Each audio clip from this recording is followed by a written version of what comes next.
Graça e paz. Dando continuidade aos nossos pequenos textos, grandes verdades, hoje veremos a parábola da figueira estéril, que Jesus está nos dizendo o seguinte: deem frutos, deem bons frutos. Lucas capítulo 13, versos de 6 a 9 diz assim: Então contou esta parábola. Um homem tinha uma figueira plantada em sua vinha. Foi procurar frutos nela e não achou. Por isso, disse ao que cuidava da vinha: Já faz 3 anos que venho procurar frutos nessa figueira e não acho. Corte-a. Por que deixá-la inutilizar a terra? Respondeu o homem: Senhor, deixa por mais um ano, e eu cavarei ao redor dela e a adubarei. Se der fruto no ano que vem, muito bem, se não, corte-a. É interessante vermos que, de acordo com a lei, lá em Levíticos 19, 23, ao plantar uma árvore, era sempre necessário esperar 3 anos para que ela desse a primeira safra, a primeira produção. Aí, durante os próximos 3 anos, ela teria safra, mas não seria colhido, porque aquele fruto era considerado impuro. Esse fruto era deixado para os animais, para as aves dos céus que vinham e comiam. Só a partir do 6º ano é que o fruto estaria bom e apto para ser comido.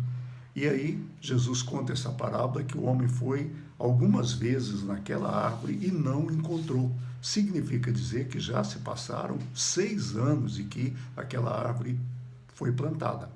Outra coisa que chama atenção nesse texto é que temos uma figueira plantada numa videira. Uai, videira? Colhe-se uvas. Mas esse homem plantou uma figueira ali. Ou seja, o negócio desse homem era uvas, era produzir uvas. Com essa uva ele fazia o seu vinho. E essa era a produção. Mas ali no meio ele plantou uma figueira.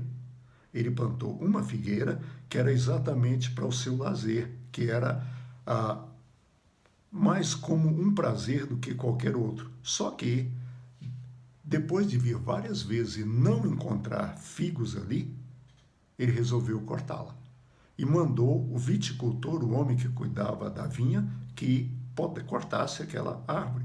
Mas é interessante que aquele homem disse para ele: olha, deixa eu cuidar dela mais um ano, eu vou abrir regos ao redor dela e vou adubar. Quem sabe ela produz. Quem sabe ela produz. E é interessante vermos que a figueira era o símbolo da prosperidade de Israel. E por que era o símbolo da prosperidade? A figueira produz o ano inteiro. Ela não precisa da safra para produzir. Uma figueira boa, ela produz o ano inteiro. Assim como a nação de Israel deveria ser na presença do Senhor. A nação deveria ser uma nação que glorificasse o nome de Deus. E é interessante vermos que Jesus mostra que, se o homem que cuida da vinha tinha misericórdia daquela figueira, quanto mais Deus tem misericórdia de nós. E outra coisa que nos chama a atenção nesse texto é o chamado de Jesus para a minha vida e para a sua vida. Nós somos chamados para dar frutos. E o que é dar frutos? Muitas vezes nós colocamos dar frutos como evangelizar, ganhar pessoas para Cristo. Isso também é dar frutos. Mas dar fruto é ser uma boa pessoa. Dar frutos é ser um bom cristão, é ser uma pessoa de bom caráter, uma pessoa que valoriza o próximo, uma pessoa que ama o seu próximo, uma pessoa que ama a Deus. Isso é dar frutos. E eu e você somos chamados para isso, para dar frutos. E se nós não dermos frutos, se nós não formos produtivos, nós seremos jogados fora. Aí você deve estar pensando: não, mas espera aí, você está sendo um tanto quanto duro, porque você está colocando que Deus é um Deus que olha a questão da produtividade. Não, não. Deus não é um mercantilista, mas Deus é um Deus que nos criou com propósitos. E eu e você fomos criados para glorificar a Deus e melhorar o local onde nós vivemos. Por isso, quando nós vemos essa parábola, muitas vezes nós somos uma figueira colocado numa videira. Outras vezes, nós somos uma figueira colocada no meio de ervas daninhas. E onde quer que nós tenhamos sido colocados por Deus, ali nós devemos dar bons frutos, frutos dignos do arrependimento. E muitas vezes nós achamos que nós só seremos bem produtivos se tivermos um lugar bom. Olha a história de José.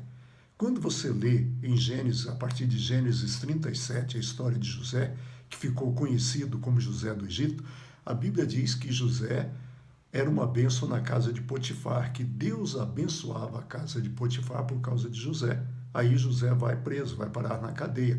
E o texto diz que Deus abençoava a casa do carcereiro por causa de José. E aí José vai ser primeiro-ministro do Egito. E Deus abençoa o Egito por causa de José. Ou seja, onde quer que José estava, ele era uma bênção, ele era produtivo, ele dava frutos. E é isso que tem que acontecer comigo e com você. Nós precisamos ser produtivos, porque Deus nos confiou muitos talentos. Deus nos confiou muitas coisas em nossas mãos. Ao invés de reclamar aquilo que você não tem, faça produzir aquilo que Deus te dê. Sê uma bênção, seja frutífero, seja um exemplo para as pessoas que estão à sua volta. Que Deus nos abençoe e até amanhã, se Deus quiser.